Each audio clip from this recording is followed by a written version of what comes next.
swinging a drive, right field and deep. Back goes Aquino. It's got a chance. Gone. Get out the tape measure. Long gone. Fly the W! Cubs fans, it's time to fly the W with Dustin Rhodes and Paul Crawly Jean.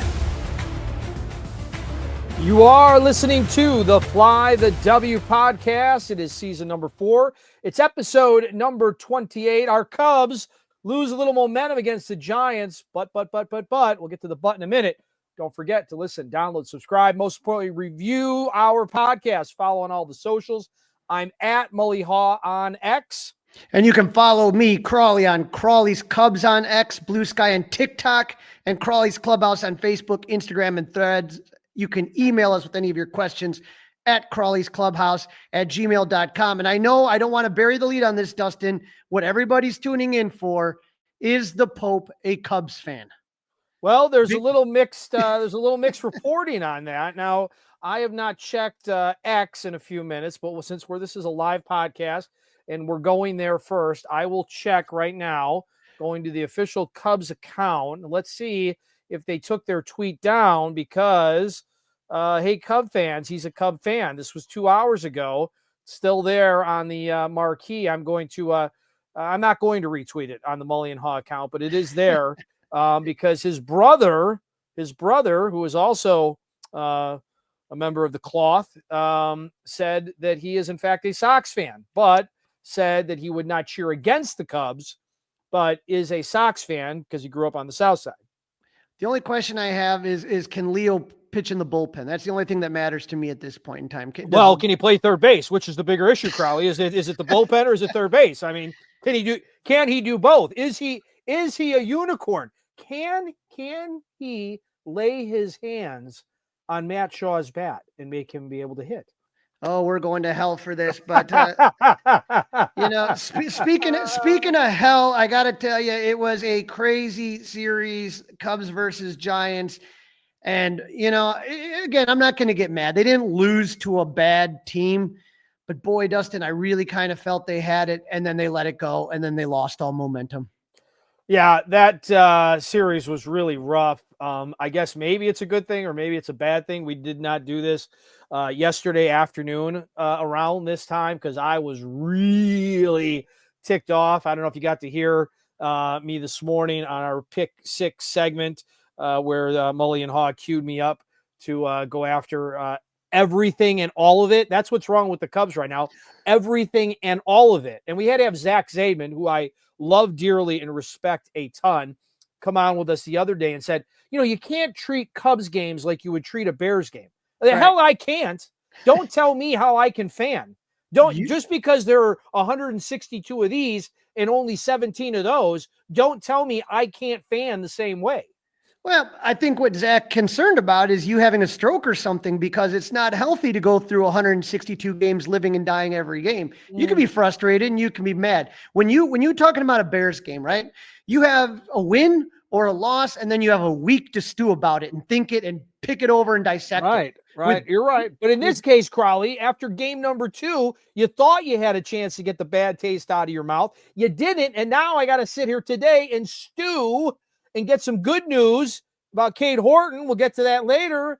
It's Cade Horton Day on the Mully the podcast right now. But come on, man. I mean, this is just very frustrating. I know they're not. I mean, I should be thrilled. They're in first place. They have a 3-game lead. It's early May. Everybody thought the Cubs might be 500 by the time we got to May 1st.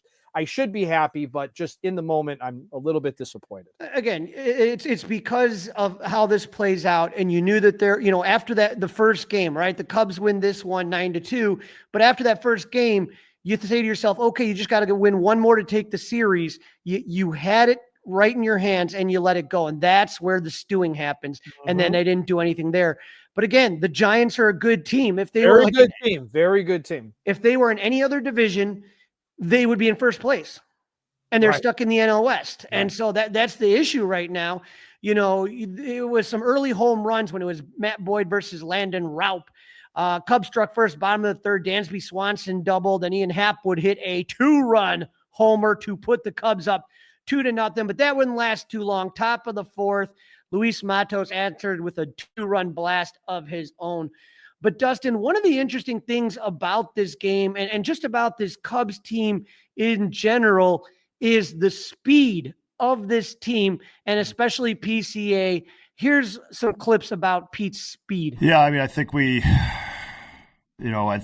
took advantage of some mistakes tonight, but we also put some pressure on them. I thought with base running, some base running moments, and then just kept kind of moving the line and ended up with a big number on the board. How much did you think Pete Armstrong's speed played a role in a couple of those areas? It seemed like I think Pete's base running had something to do with it for sure. Absolutely. That's what speed does. It speeds the defender up. I think give him credit, in that moment to not take it for granted either, right? To still get down the line, and force them into making a mistake. I mean, a guy like Chapman obviously doesn't make many, but applying pressure, you just never know what can happen. And he obviously did that, and that led to a big inning for us, which is huge. Him not taking that for granted. But I mean, at any point you can put pressure on the defense. That's a good thing.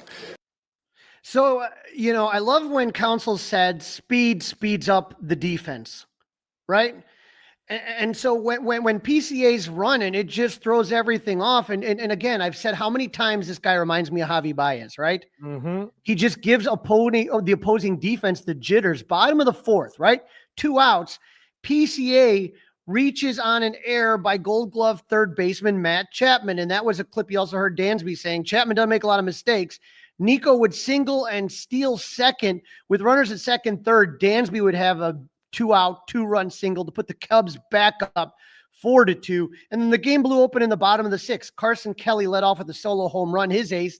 Then again, PCA singled, and he's on first base. Nico singles, and he hits one to Willie Adames. Adames knows PCA is hustling. He rushes the throw. It goes to right field. PCA ends up on third and Nico at second. Then Dansby Swanson reaches an error on Matt Chapman. And if you listen to the San Fran broadcast, they're just stunned. 4 errors by the Giants that night. Yeah, that's not characteristic at all. No, and 2 by Matt Chapman, one of the best third basemen in the game. And with the bases loaded, Nicky Lopez draws a walkie and Happ with a sac fly. Kyle Tucker walks to load the bases. Seo would single to add 2 more runs, and the Cubs win this one 9-2. Cubs scored 9 runs on 9 hits. Dustin, that was, again, though, that speed that sped everything up, and these guys were just throwing the ball all over the place, but Pete was really behind 2 of them. Yeah, he definitely puts people on tilt, basically gets on base, and it counts for 2. Now, MVPs, I had to go with Matt Boyd. He had a quality start. He gave up 2 runs in 6 innings of work against a very good San Francisco team. Dansby Swanson kept up his hot streak. Dustin, he was 3 for 4. He also had that big 2 RBIs, 2-out, 2 RBI performance. And when you think about it, I mean, he has turned it around. And they asked Dansby about that after the game. Ever since Nicky Lopez got here, he gives me like a little quick swig of his Red Bull. And I don't ever drink Red Bull, ever. But I said one day, I was like, you know what, sure. And that's been the difference. I think it started maybe in Pittsburgh. So, but I mean, realistically, a lot of it has just come down to really trusting in a good process again, trusting in stuff I'm doing pregame and getting ready for the game. So give a lot of credit to the hitting guys, just kind of keeping me locked in and getting me to a good place to have good at-bats and do what I can to help us win. Most of us, whenever we feel like there's always a why. It's really interesting because he was one of the coldest hitters, Dustin. Every time we talked about Dansby Swanson in the month of April, one of the worst hitters that the Cubs had. It was just absolutely awful. And then to see him turn it around since the Pittsburgh series, to me, has just been kind of unbelievable. Yep, no doubt. You nailed it. Yep, no doubt. And I was just looking, at Dansby and just how he was literally hitting in the hundreds. It was just, he just couldn't get a hit. And now he's one of the hottest Cubs hitters right now. Yeah, red hot, smoking hot. I mean, no doubt about it. With the GOATs, I took a look at, Kyle Tucker was 0 for 4 with the walk. Michael Busch 0 for 3 for a walk, but you can't complain when you get 9 runs, right? No. I mean, listen, Now- anytime you get 9 runs, Crawly, you should definitely win that ball game, right? I mean, it's very rare 100%. if you get 9, right? So no, yeah, MVP Matt Boyd, no doubt about it. Dansby Swanson's been hot, and I think maybe he's settling into that part of the lineup. I know that you typically wouldn't want to spend the kind of do-re-mi that Swanson's getting, but you'll take it at that spot, so it's okay. Right. Now that takes us to game 2. I went to game 2, Dustin. You went to game number 2. Yes. And I didn't get any sleep because I was home. I was stewing in my juices when I got home. I couldn't fall asleep. It was awful. Colin Ray versus Justin Verlander. I took a look at some of my old pictures. I was there when Justin Verlander made a start against the Cubs for the first time in 2006. Wow. And so this is literally 19 years apart from the last time I saw Justin Verlander. Crawly, speaking of that just got me thinking. And again, this is live, so we're thinking out loud. And last week you showed everybody, if you missed it, go back and go through the archives, an unbelievable piece as we celebrated the Kerry Wood anniversary of his 20K performance. I know it's different now because there's no more paper tickets. And I bet that bugs you as a collector. I mean, have you kept a good amount of ticket stubs over the years? I have all my stubs from like 2003 on. I lost a couple in a move, but yeah, I keep them. Nice. Very cool. So I have a lot of great stubs over the past. And so that's one that was exciting. But have you started getting guys to sign stubs by chance? No, not too much. Like if somebody did something in a big game that you went to and match it up that way is what I was thinking. Yeah, I know a lot of people do that, and you can actually still get them printed at the Cubs box office. You just got to pay for it. Okay. So as a season ticket holder, you can get them printed. Anyone can if you go to the box office. Can. Okay. So if you buy it, okay, now you're taking me down another hole. So if I bought tickets online, yes, or if I bought tickets on the secondary market, could I show that purchase and then still do that?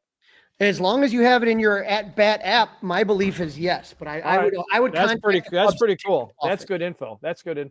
But here's the thing I'm going to tell you about this, where you got to be a little bit careful. Is that I would double check. I don't want to tell anyone that, but I know for a fact that people have gotten tickets for games that do have some memories. But now that you brought up memorabilia, I'm going to go down a rabbit hole.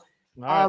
We've had Lou Sella on this podcast before. Mm-hmm. He's the sculptor that's done all the statues at Wrigley Field. And I called him up. I said, Lou, let's go to a game. He says, all right. So Lou and I went to this game and he had a gift for me. And I wanted to show our listeners right here. This is to Crawly from Lou Sella.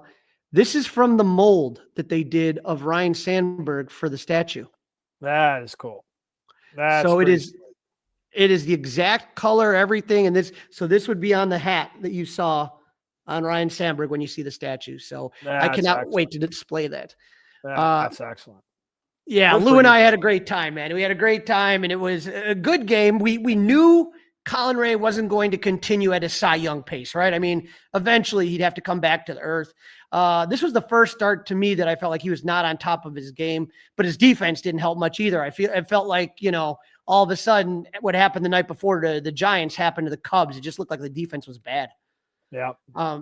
Top of the second, he walks Matt Chapman to lead off an inning. Wilmer Flores pops out, and Lamont Wade Jr. Gets on base to put runners at the corners. Helios Ramos hit a chopper. John Birdie charges. Now, Dustin, this is right in my line of view where my seats are. He didn't have a play at home. Okay. He didn't have a play at home, and he didn't have one at first. There was no play to be made anywhere. He should have just pocketed the ball. But that's the issue right now, right? He's not pocketing the ball. It's like he's on tilt every time he gets to a ball, which he does basically get to all the balls he's supposed to get to. He just doesn't seem to know what to do with the ball when he gets to the ball. He looked home. He looked at first, and the second he looked at first, he should have known, hold on to it. He tries to throw it. It's wild. Lamont ends up at third. A sac fly makes the game 2-0. One run was going to score anyway, but that error was on the second run was because of that birdie error. Top of the third, Willie Adames singled. And I said on this podcast, boy, I'd like to see Jung Hoo Lee play just to see what all the hype was about. And boy, he crushed it. He crushed a 2-run homer. Nice job, Crawly. Blaming you. He put the Giants up 4-0. Bottom of the third, Miguel Amaya cuts the lead in half with a 2-run blast. Swanson along for the ride on that one, cuts the lead in half. Top of the fourth, Heliot Ramos was all over the place. He singled on a ball that deflected off the glove of Ray. Pat Bailey would single to put runners at the corner, and Brett Wisely would hit a sac bunt to make it 5-2 game. Ray would finish the fifth, but he gave up 5 runs, 4 of them earned on 8 hits, 2 walks, and 4 Ks. Like I said, not his best start. No. Now, with 4 innings to try and keep the lead at 2 runs, I was surprised, Dustin, because first off, Counsell goes with Drew Pomeranz. I agreed with that move, but I thought he would go with them for maybe 2 innings. Okay. Then he goes with Brad Keller for 1 inning. I thought Keller could have gone multiple innings. If you're trying to come back here, Dustin, you're going to have some guys that can throw some heat later on. And then he puts in Daniel Palencia, and that's where I think a really big mistake was, in my opinion. Why is that? Why did you disagree with it? Because Palencia is a guy that throws in the high 90s up to 100, right? And so he has swing and miss stuff that I think plays better if the game ends up tied. And we'll get to that because the Manford man, once you get there with that runner on second, you have to have a guy that misses bats, right? And I think Palencia is one of those guys that can miss bats. And by burning him there, now you can't use him later. Yep. Okay. I'm not disagreeing with you. I just wanted to hear what you. Yeah. No. And so Flexen pitched well, each pitching a scoreless innings, but you used 4 pitchers. That takes us to the 9th.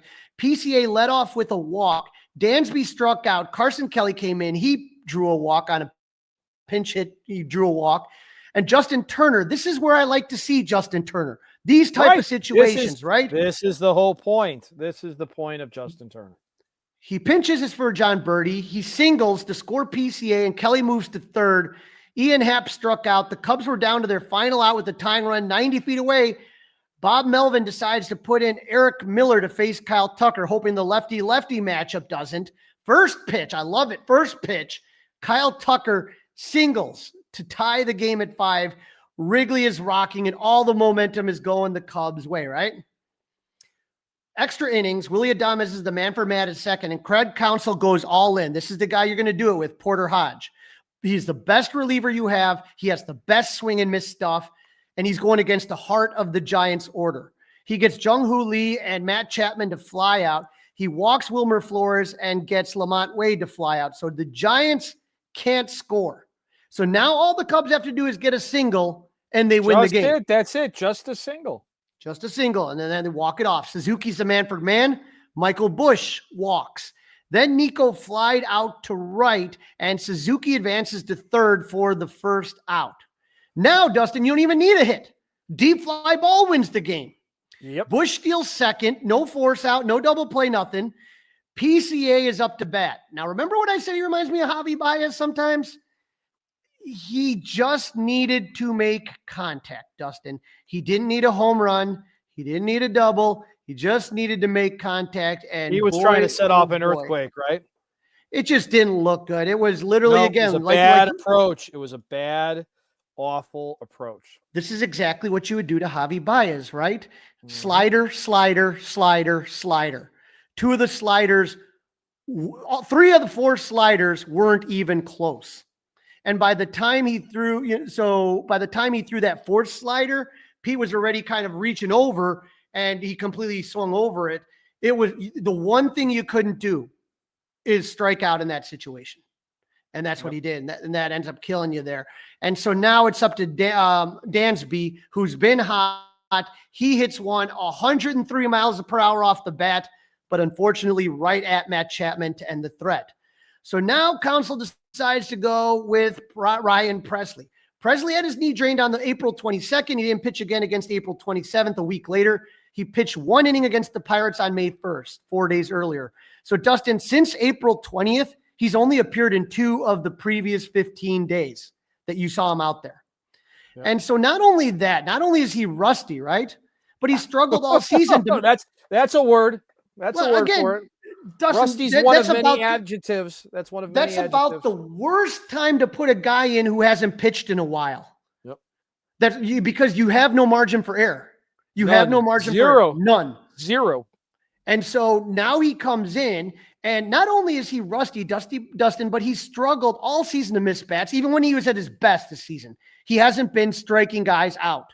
He's been giving up a lot of contact. And so needless to say, it didn't go well. Faced 8 hitters, did not record an out.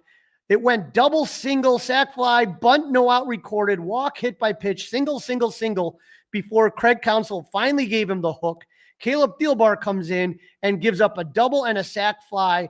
All the runs are charged to Presley. So if you are keeping score at home, the line on that was 9 runs on 5 hits, 1 walk, no Ks. And again, a partridge. One hit, tree, right? one hit by pitch. Yep. Don't forget that. Here's the good. Only 8 of them were earned. Okay. Only 8. How about this? You want some more? I got more. Give them to me. Presley is the only MLB reliever to allow 8+ earned runs in a game, not get an out, and take the loss since earned runs became official in both leagues back in 1913. And I think it was the most runs ever scored in an extra inning. It was the Giants' victory was tied for the 5th largest extra inning win in the last 125 seasons.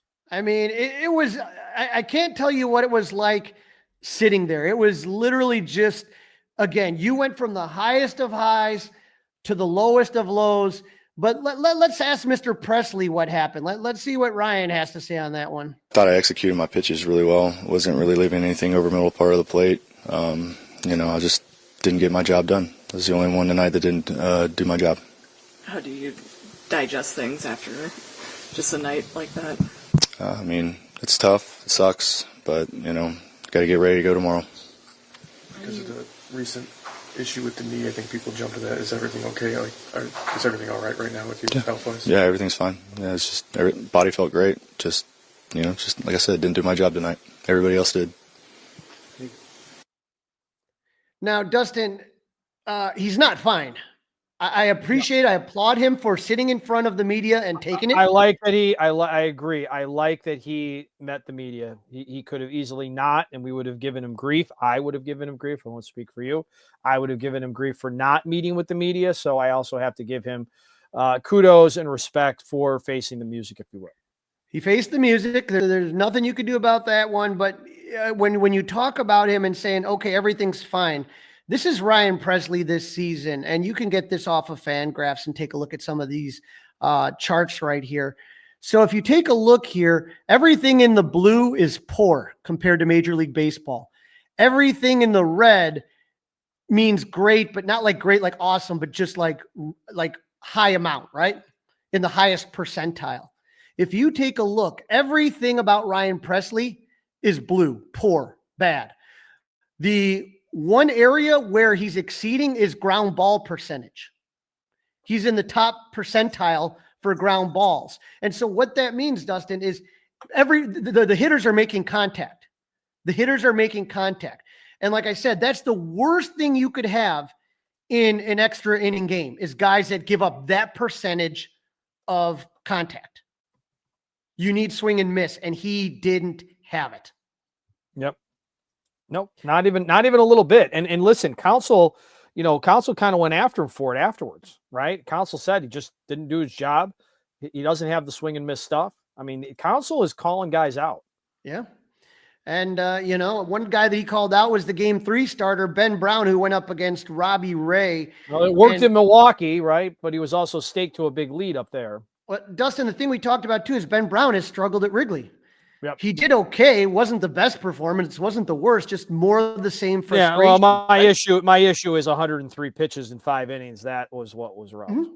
Right. And here's the thing, Dustin. A day after they used all the 6 or 7 bullpen arms, and they used a lot the day before, you need him to get some innings. The wind's howling in at 17 miles per hour from left.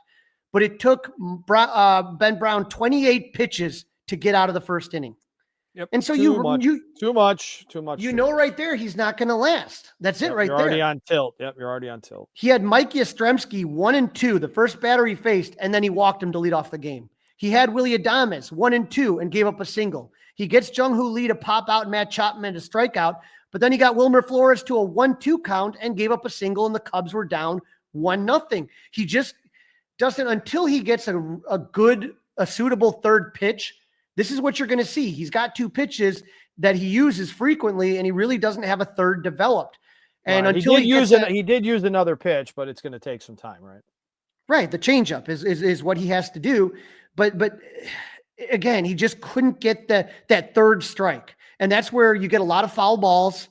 And that's where these guys get these hits that just score. And so he did sit down the next 7 batters, but in the 4th inning, more trouble. Another leadoff walk for Brown, this time to Matt Chapman. Wilmer Flores would single with 1 out. Lamont Wade would double. A run scores. The Cubs are down 2-0 with runners at 2nd and 3rd and only 1 out. Brown struck out Sam Huff, but then gave up a shallow single to center field to Christian Cross. Wilmer Flores easily scores, but Lamont Wade decides to challenge PCA's arm. Bad idea. Pete throws him out at the plate. Initially called safe, but the call was easily overturned. Dustin, I don't think it was the wrong call, especially on a day like that with the wind going crazy and all that stuff.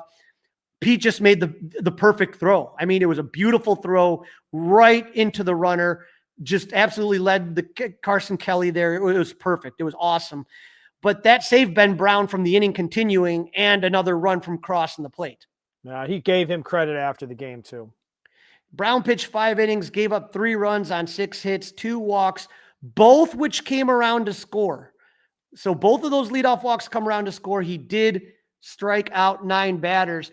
But Dustin, when I'm looking at this right here, I think Craig Counsell, like you said, he's been honest about things, about his evaluations, and he called out not just Brown, but the team, I think just in general about, hey, you cannot sit there and walk guys. And then when you talk about the offense, they did nothing, Dustin. They did nothing. And every time the Cubs had a guy on base, it didn't occur until there was 2 outs. Okay. And so not an easy way to win. That's for sure. The Cubs only had 1 run on 4 hits with 3 walks. Swanson or Nico had 2 of them, right? Right. Bottom of the 2nd, 2 outs. Nico doubles, but PCA strikes out to end the threat.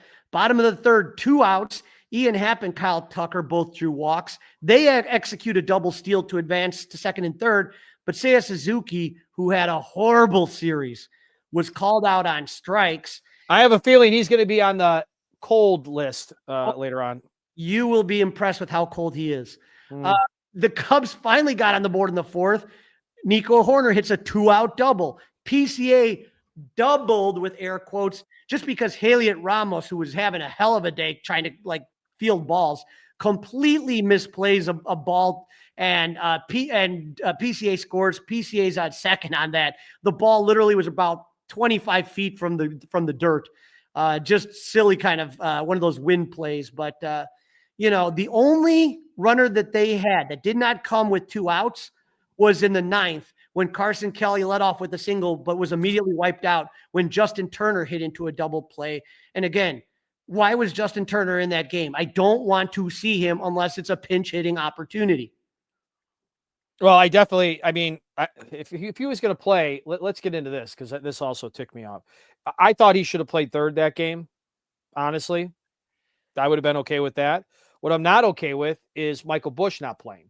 So you're going to tell me if that game was in Craigtober, which is we're hoping the Cubs get to Craigtober. We know about Craigtember. We don't know about Craigtober yet. You're going to tell me that Michael Busch is an automatic sit because he's going against the lefty in a playoff game? That's not going to happen. It's not going to happen. So it shouldn't have happened. They have a day off today. That he didn't need a day off. He didn't need a day off. He needed to face a good lefty in a playoff type game, in a playoff type atmosphere against a guy you could face in the postseason. Instead, Craig lets him sit. I disagree with that wholeheartedly. I'm going to go with, I agree with you and I disagree with you. I agree with you that Michael Busch should have been in that game. I just don't think you can play Turner at 3rd. Nobody's thought about doing that pretty much in the last 4 years. Okay, the guy just for a whole game. We've already seen how many third base issues we've had. I just don't want to see it. I mean, if you're telling me I pinch hit, he's going to play an inning, maybe 2, you might be able to get away with that. A whole game, I don't see it, but I agree that Michael Busch should have been starting that game. He does have to get that experience, especially like you said, for Craigtober. MVP Nico Horner here is the only one that hit the ball hard. He had a couple of doubles. The GOATs, Ben Brown again. Really? Ben Brown's a GOAT? I mean, he did strike out 9. I just wasn't really impressed. How about the entire offense except for Nico? I mean, that was just bad. I mean, PCA got that double, but it really was just a misplayed ball. And I'm guessing Gavin Holloway is probably back to Iowa, huh? That he had another bad game he had a bad game as well in that one. He had a good one on Friday. I thought he looked, or I mean, on Monday he looked good, but on Wednesday he looked bad. We'll see what happens. I mean, a lot to go on, and again, we are going to have to make room somewhere on the roster pretty soon. This is season 4, episode 28 of the Fly the W podcast. The Cubs lose some momentum versus the Giants, but there's some news coming. Don't forget to listen, download, review, and subscribe to the Fly the W podcast. Leave us a 5-star review. You can email us, Crawly's Clubhouse, gmail.com. And don't forget, you can watch us. Some of you are right now on Crawly's Clubhouse on the YouTube page. All right, despite dropping another series at home, Cubs still comfortably in first, but there's a jam up in second. Yeah, you take a look there. You got the Cubs at 22-15. They are 3 games ahead of the Milwaukee Brewers, who are 1 game above 500 at 19-18. St. Louis and the Reds are both tied at 18-19. Pittsburgh just fired Derek Shelton as they're 12-25. Yeah, I hope Shelton's got a couple years on that contract. That's really not his fault. Jesus, I mean, seriously, you're going to blame the manager for that? Come on. Right. I mean, fire the owner. Seriously. But I will say, Dustin, the one thing that was exciting, well, not exciting. I don't want to say exciting. I don't want to jump it because, I mean, we did get some news and it was pretty much what we expected as far as Shota is concerned. And that's the fact that he's going to miss 2 starts.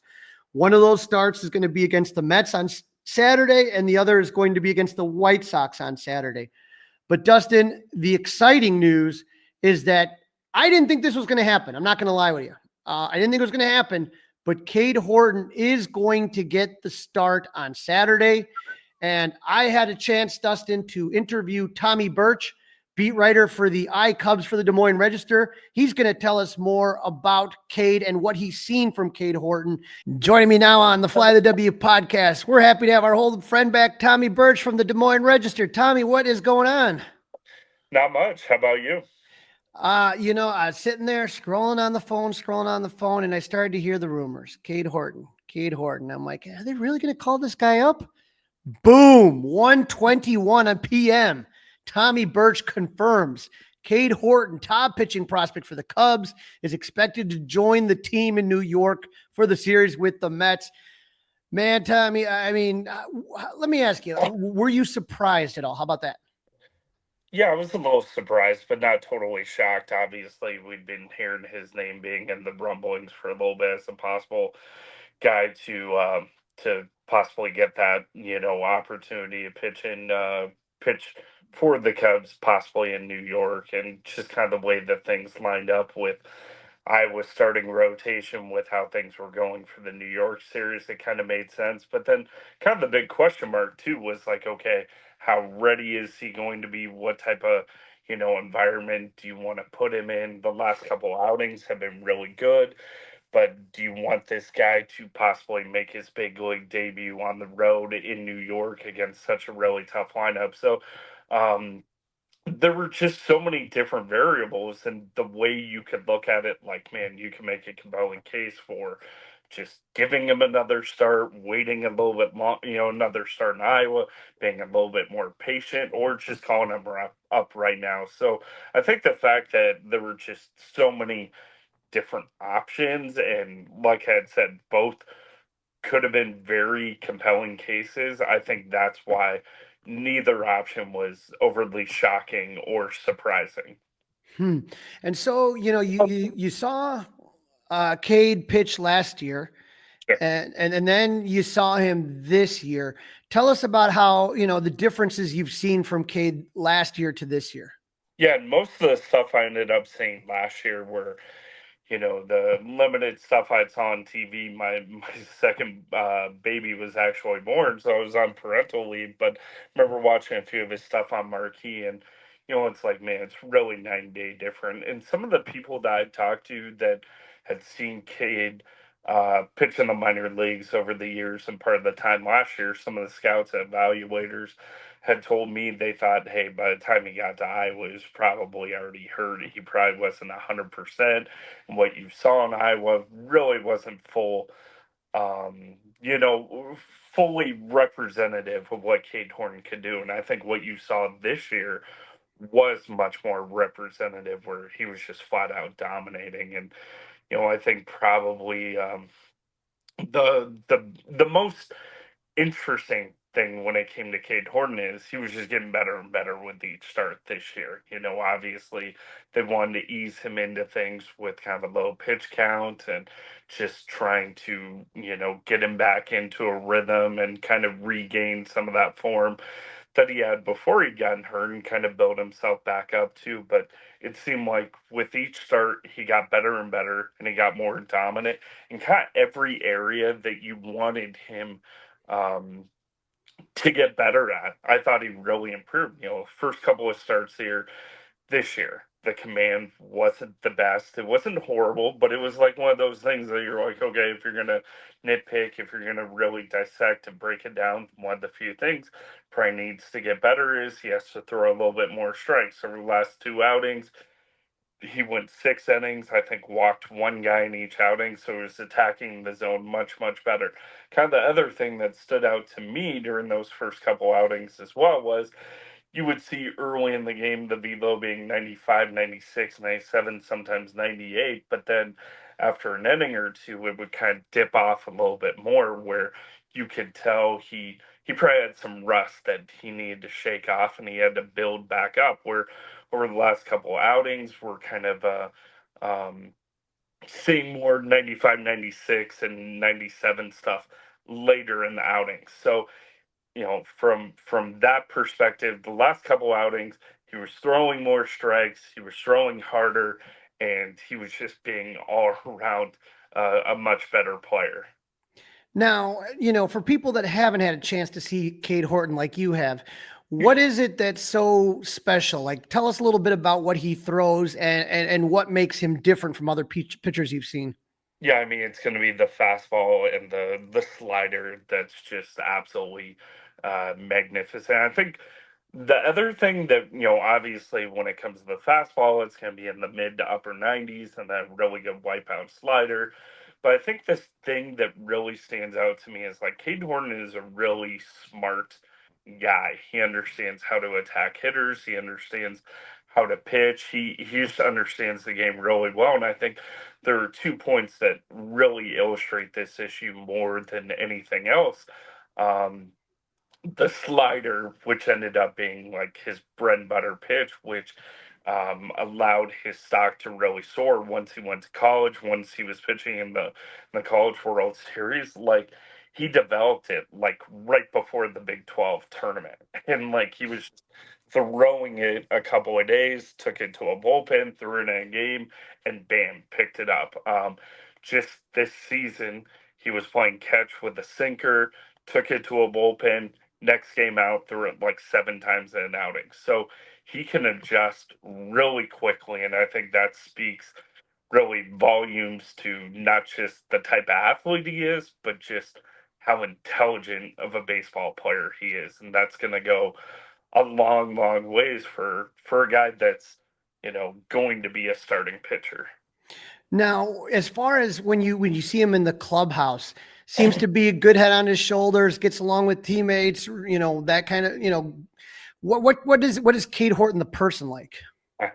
Fierce competitor too, and a tremendously nice guy, extremely accommodating every time I wanted to talk to him. And I've heard nothing but rave reviews from people in the clubhouse, and kind of like what I had said there, the fact that he is willing to still tinker with stuff, still change things, still make adjustments when he is at this point in his career where he's knocking on the door, reaching the big leagues, where he's never satisfied and he's taking coaching. I think really speaks volumes to the type of guy he is, because so many young guys, and rightfully so, when you're in that situation, when you're one step away from the big leagues, you're one possibly outing away. You don't want to mess with anything. You don't want to tinker with anything. You don't want to adjust anything. You want to keep going with what's working for you. But he was a guy that was always willing to take coaching, and I think that goes a long ways. And the other thing I would say to that too is,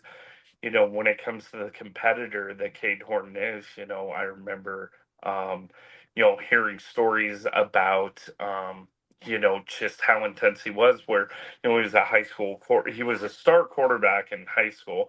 He ended up walking on the Oklahoma football team and playing for a little bit under Lincoln Riley. But I remember hearing, like, I think it was his sophomore year of high school, and this kind of pertains to the idea that, hey, he's gonna get thrown into the deep end, possibly making his major league debut this weekend against the Mets on the road, possibly in a nationally televised audience game. Where his sophomore year, I think his first start at quarterback on the varsity squad was like the big in-state rivalry game where you had thousands of people showing up to the stadium. And here was a sophomore, Cade Horton, getting the football and, being tasked with leading his football team to a win, and ended up having a great game. And I think we tend to forget that it was only a couple years ago. This dude was pitching in the College World Series. He was pitching in a winner take all game and just matching, his opponent, for inning for inning of just sheer dominance. So I don't think the big stage is really something that will overwhelm Cade Horton. I was actually talking to somebody about this today. They were like, yeah, Cade just really seems just level headed when it comes to everything, where he doesn't get too high, doesn't get too low. He's just always in between, which is exactly what you want out of a guy going into a situation like this. Well, let's take the flip side of this now. Cade Horton is coming up, but a lot of Cub fans are very curious about Matt Shaw. That I don't know, Tommy. I've talked about this. I always felt like, boy, that's really tough to throw a young kid. What hitting in Chicago is like in April. You have a schedule with some of the best starters in baseball. You're facing the Dodgers, you're facing the Padres, you're facing some unbelievable pitchers, and then you're going to put this kid in. I mean, I thought that was a really difficult situation he was put in. How do you feel like he's responded since coming to Iowa? I mean, he's been working his butt off. I think that's probably the most important thing is he came back and really grinded it out right away. I remember one of the first days in Des Moines, he was on the field early taking extra ground balls. And I think that speaks volumes because obviously, the biggest question mark and what's going to get back to the big leagues is not what he's going to do at third base, but what he's going to do at the plate. He's got to prove that he can get back and be, the dominant hitter they can be. But he understood, like, hey, I got to get out there. I got to get my work done there as well. And I got to get better there too. And everybody I talked to in the organization, nobody was ever really worried about that part of it when it came to Matt Shaw. Like, scouts that have seen him for a while, people in the org that have known him for a while. The overall consensus was like Matt Shaw is not going to come down, be back in Iowa, and be back in the minors, and just be pissed off at the world. He's going to understand the situation. He's going to work his butt off. He's going to grind away, and he's going to find a way to get back to the big leagues. And like kind of what you were saying too about being put in a really tough situation from the start. Like I remember his coach at Maryland telling me, um, and if this backs up when you go back and you look at Matt Shaw's stats throughout the minor leagues, like he has always been a really slow starter. I mean, he got off to a really slow start to last season as well. But I remember his college coach telling me, I can't remember what the nickname was. It was like May Matt or something like that. But he was such a slow starter in college that they came to be kind of used to it. And that was kind of the thing that I was kind of cautioned fans when it came to Matt Shaw going up right away and starting the team with the Chicago Cubs was like, okay, you've got a lot of intangibles here that could set up for a really tough situation where he's a young guy that doesn't have a ton of time in the minor leagues. He still never had a full season even in AAA. He's making his big league debut. He's doing it against some really tough teams and some really tough pitching. And you throw into the mix that's a guy that, routinely has troubles hitting right out of the gate. It had a lot of intangibles to be a really tough situation. But, it's funny, like, still the people I talk to, still the people that are outside the organization that watched Matt Shaw for a long time and, even seeing him now, there's absolutely no worry. One scout I had talked to had said, like, that dude will figure it out. He will get back on track. He was born to hit. He will be fine. It might take a little time, but he will figure it out, and he will be up there for a long time. Now, have you noticed any changes to the swing? Because obviously, when things didn't work out, that was one of the first things that everyone kind of went to. Well, the swing's not going to play in the bigs. Have you noticed any kind of change or tinkering with the swing at all? No, and kind of from my understanding from talking to Iowa Cubs hitting coach Rick Strickland it was more about going back to what he was doing at the end of last season, which made him successful. And I understand where, he's got the unorthodox approach and, it's not an easy way to hit. But on the flip side, like what I always tell people is like, do you want to do a drastic overhaul to what made you a star in college? What made you a star in the minor leagues?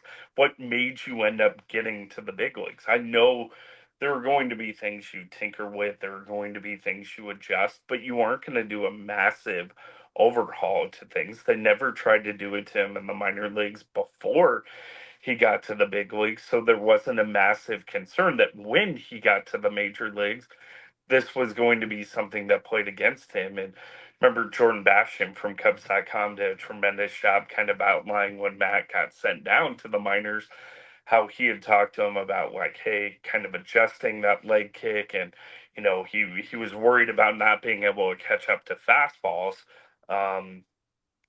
that he was going to be facing at the big league level. And I think he made an unnecessary approach, kind of anticipating what he was going to be facing at the big league level, and I think that kind of messed up things. So now it's kind of been more about getting back to what he had done before, and more or less just getting. I mean, there are two really big things that they wanted out of Matt Shaw. They want him to get comfortable and get confident at the plate again, and I think once those two things happen, that's where we'll end up seeing Matt Shaw back in the big leagues at some point.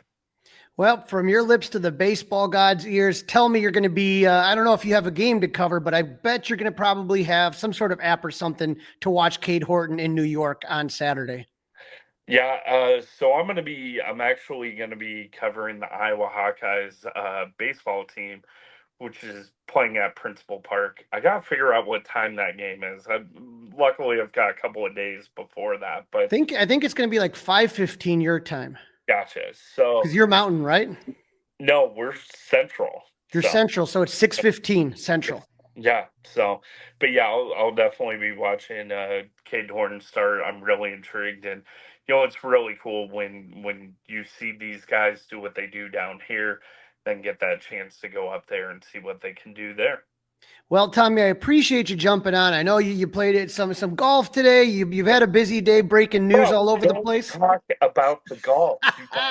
It was not good. Dude, you told me, 2 holes in one? I mean, I heard you were shooting all over the place. I mean, it's okay to brag. It's all right.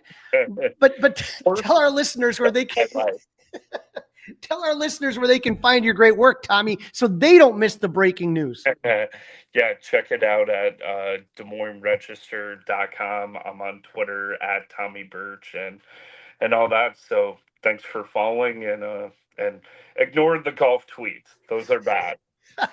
Hey, I don't even want to go there. You don't even want to see me swing. I look worse than Charles Barkley. That's all I got to say about that. Could be worse. Tommy, I hope to see you soon at Principal Park, man, and keep doing a great job. We love what you do. Thank you. That takes us to the Cubs versus Mets preview. Oh, these are always good ones, Crawly. These are always good ones. Right. And again, don't forget to listen, download, review, subscribe, and leave those 5-star reviews. Boost us up here. Come on. You can email us at crawliesclubhouse@gmail.com, and you're watching this on the YouTube page. So make sure to subscribe to the channel. Get the alerts so that you know when we go on so you don't miss anything. Dustin, after a dismal 22-33 start to the season last year, the Mets turned it around and went 67-40 the rest of the way to finish with 89-73 and clinch a postseason berth on September 30th. I don't know if it was Grimace throwing out the first pitch. I don't know if it was that OMG song, but the Mets absolutely turned it around. They shocked the Brewers in Game 3 of the wild card. Pete Alonso hits a 3-run homer in the 9th off Devin Williams to advance. They stunned their division rivals, the Phillies, 3-1 before their miracle run ended at the hands of the eventual World Series champ Dodgers in 6 games. Now, the Mets did take 4 out of the 7 games they played against the Cubs last year, so they took the season series. What an offseason, though, for the Mets. You ain't kidding. I mean, when you talk about, they got the biggest shark out there, right? They got the whale. They got Juan Soto. And not only did they get Juan Soto, they got him from the Yankees, which just adds a little bit more salt into the wound, right? Sure does. Sure does. And just when you thought, okay, you got Juan Soto, looks like Pete Alonso's going to go elsewhere, they re-sign him. Again, that's Big Daddy Cohen spending the money. That's what you like to see. You know, when you got guys like Bob Nutting blaming Shelton for not being able to field a winner in Pittsburgh, and then you take a look at a guy like Steve Cohen, I mean, that's the difference, man. That's the difference. You're right about that. Now, when you take a look at pitching, they re-signed Sean Manaea, and they were hoping that, you know, he would have another good, like he did in the second half of last season. They added Clay Holmes, and we're going to talk about this because it's interesting. You know, they have Jose Siri, Jesse Winker, Frankie Montas, AJ Minter, Ryan Stanek, all sorts of moves to plug any holes to try to make this a World Series team.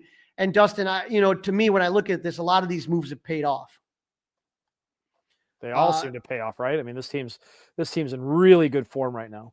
Yeah, and if we've kind of been doing the power rankings every time we get to a new week. It's pretty much been the Mets Dodgers at 1-2. Yep. And you got to wonder, Dustin. I mean, it's early to say, but for me, when I think whoever wins the NLCS is going to win the World Series unless they beat the crap out of each other. You know what I mean? All right. Yeah, makes sense. Yep. But the Mets are currently in first place in the NL East with a record of 24-14. That's the second best in all baseball, right behind the Dodgers. Mets came out of the gate smoking with a record of 21-10 in March and April, with a record of 13-2 at home and 8-8 on the road. They just took 2 of 3 from the D-backs in their last series in Arizona.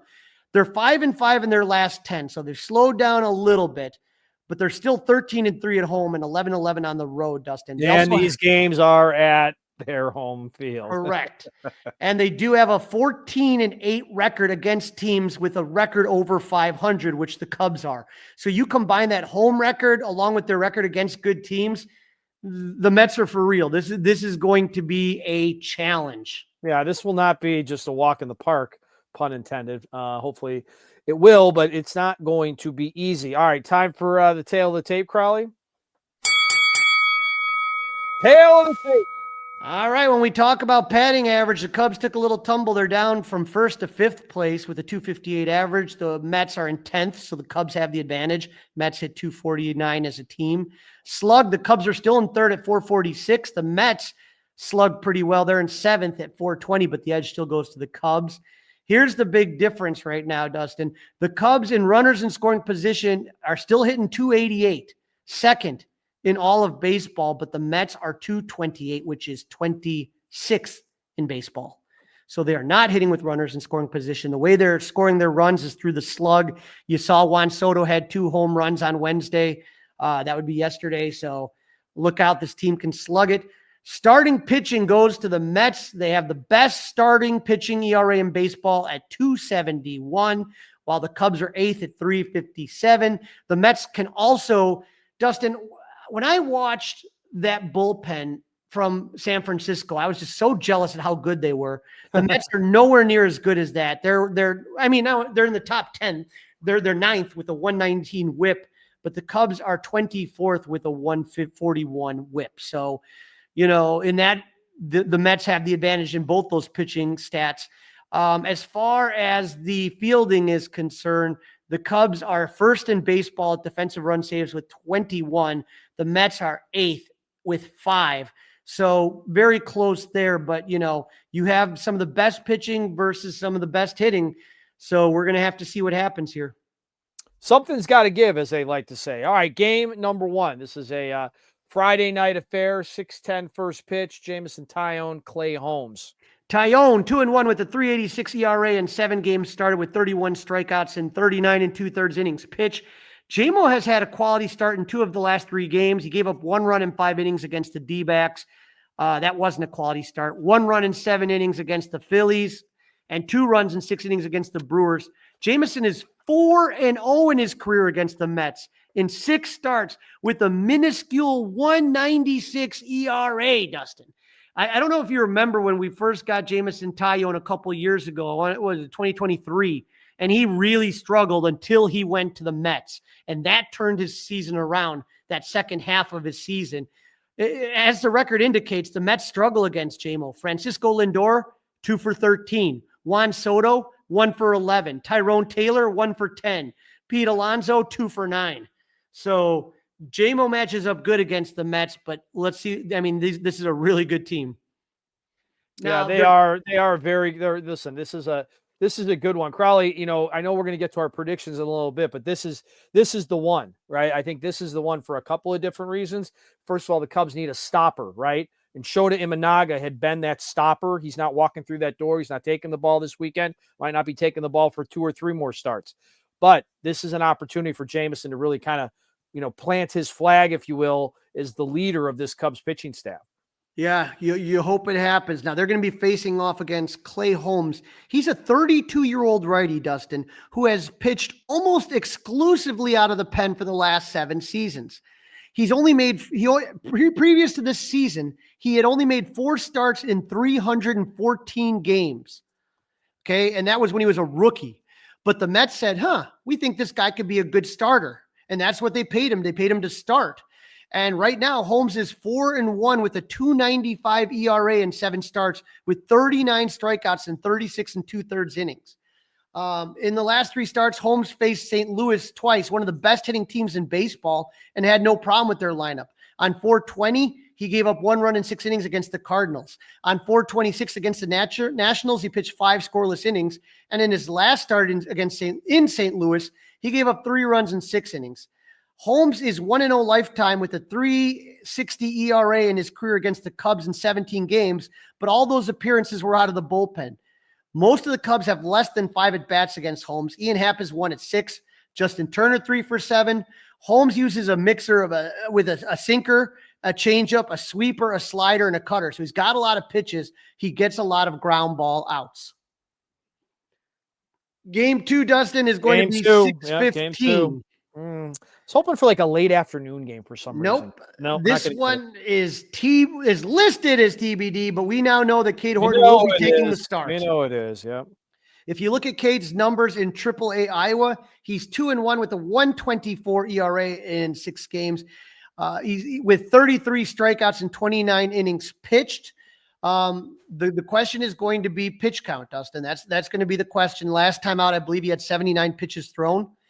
And so let's see what he does. But Cade throws a fastball that can hit in the upper 90s, 97, 98. His slider is a wipeout pitch. He has a curveball and a changeup. Now, Cade was shut down last season on May 29th with a grade 2 shoulder strain.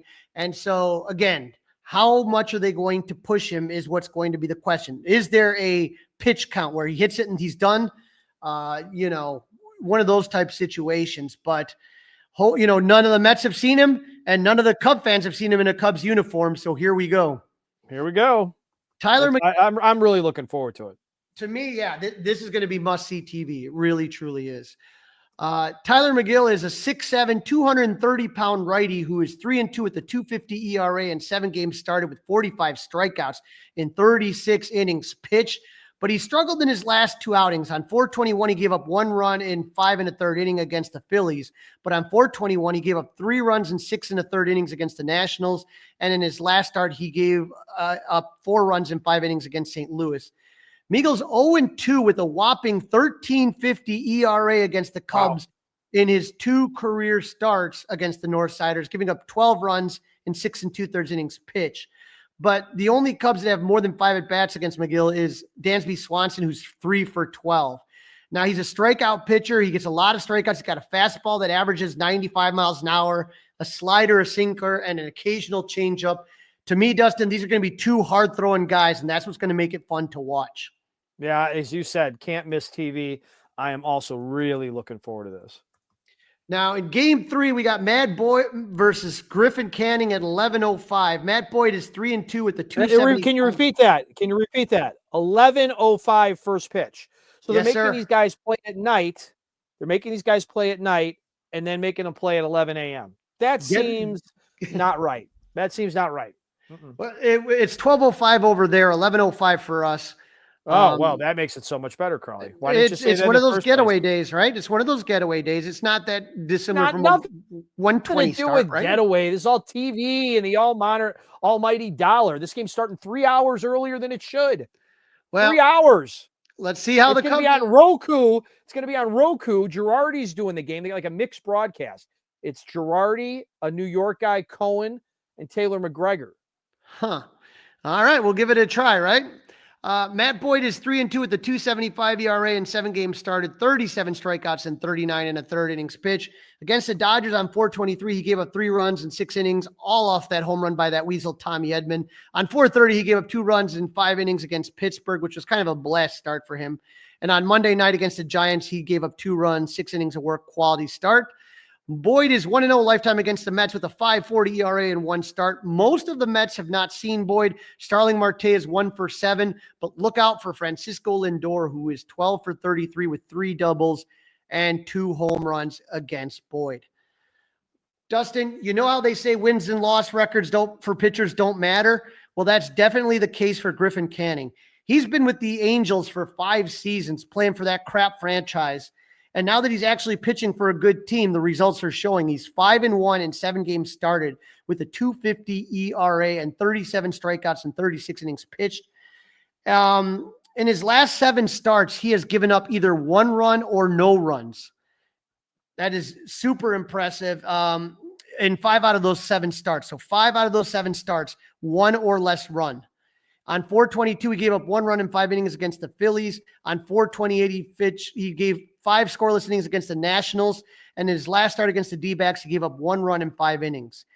Canning's only faced the Cubs once in his career, giving up 4 runs in 4 1/3 innings. Most of the Cubs do not have more than 5 at-bats against him. Nicky Lopez is 2 for 11, and Kyle Tucker's 5 for 14. Canning's another one of those ground ball guys. He mixes a slider, a 4-seamer, and a changeup. So a lot of interesting matchups here this weekend. Yeah, it's going to be interesting. You know, I might even go so far as to call this a statement series for our baseball team. All right, Crawly, let's get into the hot and the not. I already told you the not. Don't waste my time. Say Suzuki, not hot. Well, Dansby Swanson's 8 for his last 21 with the home run, 3 RBIs. He's slashing 381, 435, 619. Keep taking that swig of Red Bull, young man. Kyle Tucker, 7 for his last 22 with the home run, 3 RBIs, slashing 318, 444, and 455 slug. And again, Carson Kelly, 5 for his last 16. Dustin, he has a home run and 2 RBIs, but the thing about Carson Kelly, he's also getting on base all the time. He's slashing 313. He's on base is 421 and his slug is 563. I told you how bad is Seiya Suzuki. He has 2 hits in his last 27 at bats with 10 strikeouts, no walks. He's slashing 074, 074, 074. Michael Busch, 1 for his last 17 with the home run, 4 RBIs. He's slashing .059, but at least he has a little bit of on base and a little bit of slug. So that's where the Cubs are. As far as the Mets are concerned, look out for Francisco Alvarez, their catcher, 7 for 14 with 4 RBIs, slashing 500, 563, 500. Tyrone Taylor, 6 for his last 14, slashing 429, 529, 714. As far as the not, you got Brandon Nimmo is 5 for his last 22, but he does have a home run and 2 RBIs, slashing 227, 3-7, 455. And Jeff McNeil, their second baseman's 2 for his last 16, slashing 125, 176, 250. In case you were wondering, Juan Soto is heating up, though. He's 7 for his last 23, 2 home runs in the last game, 3 RBIs, slashing 304, 415, 652. But if he starts getting really hot, look out. Look out. Look out. All right. Is it prediction time, Crawly? It is prediction time. I'll go first this time. The Cubs are not going to get swept. They're not going to get swept. I kind of like them in the first game, and I kind of like them in the second game. I'm going to say they take the series. For some reason, I think that today's day off is going to do them well, and I think they're going to take this series, Crawly. I am going to be less enthusiastic after I just predicted a sweep. I'm going to say the Cubs take the first game, the JMO start. I think he's going to dominate that one against Clay Holmes. These are interesting. I mean, game 2 with Cade Horton, who knows? And then game 3, Boyd versus Canning. I think that's going to be another close one too. The only reason I'm saying the Mets 2-1 is because they got the home field advantage, and that's what I'm going to go with on that one. I think this is one of those situations that what I want to see is the Cubs play good baseball, right? You may lose the series. I don't want to see errors. I don't want to see, a guy getting pulled in the 4th inning. I don't want to see a bullpen blow up. I just want to see him be competitive against one of the best in the league. Yep. I mean, be competitive. I think they can be more than that. I've got a little bit higher of an outlook than Crawly does. I'm hoping, I think we're in agreement, obviously, that we've got them winning on the first game. And, obviously we'll keep our fingers crossed to see what the kid, Cade Horton, looks like. All right, Crawly, that's a wrap on this one. Don't forget to listen, download, review, subscribe to the Fly the W podcast. Any questions? Hey, we got answers. Email us, crawlysclubhouse@gmail.com, crawlysclubhouse@gmail.com. And you can watch us, that's right, by subscribing to the Crawly's Clubhouse YouTube channel. Thank you to those that are watching right now. I'm sure Crawly's got a couple of special shout outs in mind. I do want to thank, again, Lou Sella for this gift right here. Absolutely phenomenal. I want to thank everybody that is watching on us. And you know what? Cade Horton Day is here. It's coming, Cub fans. You want to be the best, you got to beat the best. Let's do it in New York.